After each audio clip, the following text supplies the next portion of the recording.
Please मला siren वाजवू नका, मला अजून नाही पण ट्रॅक अलीकडे पलीकडे मैदान आहे. ट्रॅक अलीकडे बसतो 4 सीटर. ट्रॅकच्या पलीकडे ही जागा आपली आहे.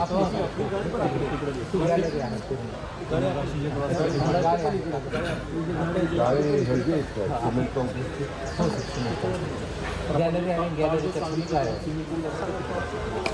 त्याच्या आधी कुणी लक्ष दिलं नाही. आता पालकमंत्री म्हणून लक्ष देतो, पैसे आणतोय, जरा मदत करा, लगेच रस्ता करणार, सगळं करायचंय. जादूची काढणी नाही माझ्याकडे, पण सहकार्य करा, मी सहकार्य करेन. मी आपला जातो 2 मिनिटं त्यामध्ये अजून आपण समजून घेतो मी आता पूर्ण पार्किंग एरिया हे पूर्ण आपण व्यवस्थित करणार आहे. परत तुम्हाला सुद्धा माहिती आहे की 400 मीटर ट्रॅकच्या बाहेर सुद्धा आमचे बाकिंग ट्रॅक आहे. हे बाकिंग ट्रॅक आपण पूर्ण मुरुम टाकून तो सुद्धा डेव्हलप करून घेणार आहे आपण. त्यासोबत आमच्या फायर फायटिंग आणि इलेक्ट्रिफिकेशन म्हणजे लाईटिंगच्या पूर्ण व्यवस्था सुद्धा आपण 25 कोटीमध्ये इन्क्लूड केली. 400 मीटरचा ट्रॅक सिंथेटिक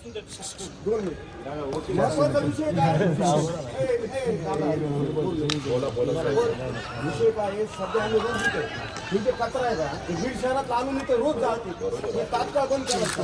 सांगतो ना बाबा, सांगतो ना. त्याच्या आधी तुम्हीच लोकप्रतिनिधी निवडून द्यायचा, तुम्हीच सगळं करायचा. वास्तविकरणं त्या वेळेसच व्हायला पाहिजे होती, पण दुर्दैवाने नाही झाली. आता त्याच्यात कोणाला दोष देण्यात अर्थ नाही. तर आपण सगळे त्याच्यात तुमचंही आम्हाला सहकार्य लागेल, आमच्या प्रशासनाची सगळी टीम आहे त्यांचंही सहकार्य लागेल.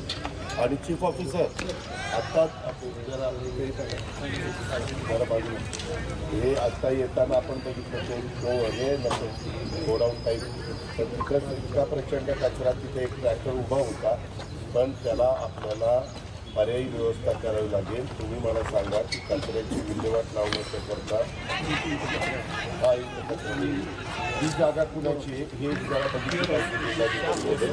की जर राज्य सरकारच्या डिपार्टमेंटचे असेल तर ते पैसे कमी पडले तर अजून थोडेसे पैसे वाढवतो, परंतु जे ठरलंय आणि त्याचा उपयोग तुम्ही खेळाडूंनी, तुम्ही नागरिकांनी, आमच्या महिला भगिनींनी सगळ्यांनी चांगल्या पद्धतीनं करून घ्या. कारण शेवटी तुमचं आहे. आम्ही एकदा तुम्हाला चांगलं करून देऊ, पण मेंटेनन्सच्या करता पण आम्ही आता DPCमध्ये 1% निधी हा क्रीडा संकुल चांगली राहण्याच्या करता मेंटेनन्स करता टाकलेला आहे. म्हणजे आता तुमचा जर DPC 500 कोटीचा असेल तर 500 कोटीच्या 1% म्हणजे 5 कोटी मिळणार. तर त्याच्यामुळं फक्त इथं नाही, त्याच्यातनं वेगवेगळे मेंटेनन्स होऊन जातील. आणि PWD असं हे सगळ्यांचं समन्वय मला साधावं लागेल. मी तो साधी, तुम्ही फक्त फार लगेच अजून तर काहीच दिसत नाही असं नाही. मी टप्प्याटप्प्याने ते करतो, तुम्हाला दिसेल. तुम्ही पेशन्स ठेवा, मी तुम्हाला हे सगळं चांगलं करू. धन्यवाद दादा. बीड जिल्हा वकील सगळंच एक निवेदन दिले, रस्ता करणार निवेदन दिलं चाललंय ना.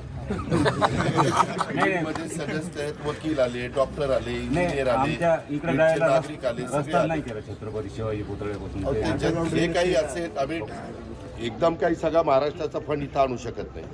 जेवढा काही आपल्या हिश्श्याचा असेल तो आणून तो सत्कारणी कसा लागेल, त्याला पाय दुसरीकडे फुटणार नाही, सगळेच्या सगळे पैसे तिथंच खर्च होतील असे रस्ता पाहिजे फक्त. धन्यवाद दादा. रस्ता झालेला आहे. धन्यवाद दादा.